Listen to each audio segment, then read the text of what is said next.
டே 77க்கான 3வது promo release பண்ணியிருக்காங்கங்க. அதாவது என்னன்னா, சேதனை எப்போதும் ஒரு கார்டு எடுத்துகிட்டு வருவார் இல்லையா, அந்த காரை எடுத்துகிட்டு வராருங்க. காரை எடுத்துகிட்டு வந்தோடனே ஆடியன்ஸ்லேருந்து ஒரு மாபெரும் கரகோஷம், கை தட்டுறாங்க. உடனே அவர் சொல்கிறார், உங்களை மட்டும் என்னால் புரிஞ்சிக்கவே முடியலங்க. அதாவது உள்ளே இருக்கிறவங்க நம்ம வெளியில் போயிடுவோன்னு ஒரு வருத்தத்தில் இருப்பாங்க. ஆனால் நீங்கள் உள்ளே இருக்கிறவங்க எப்படா வெளில வருவாங்கன்னு ஒரு சந்தோஷ குதிர்நிலையில் இருக்கீங்களே.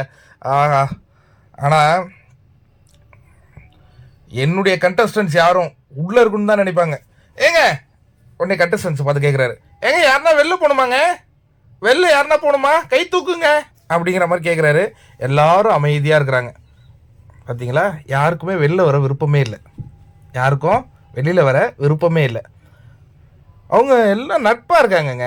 நட்புன்னு சொல்லிட்டு அப்புறம் சண்டை போட்டுப்பாங்க, அது வேற. ஆனால் வெளியில் வரதுக்கு விருப்பமே இல்லை. பார்த்தீங்களா. பட் இருந்தாலும் நம்மளுடைய கடமையை செஞ்சாகணுமே.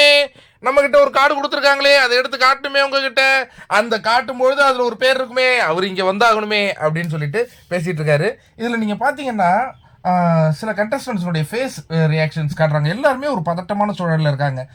ஏன் எல்லாருமே பதட்டமான சூழலில் இருக்காங்க? ஓஹோ, யாரையும் சேவே பண்ணல போல இருக்கு. டைரக்ட் எவிக்ஷன் தான் நினைக்கிறேன்.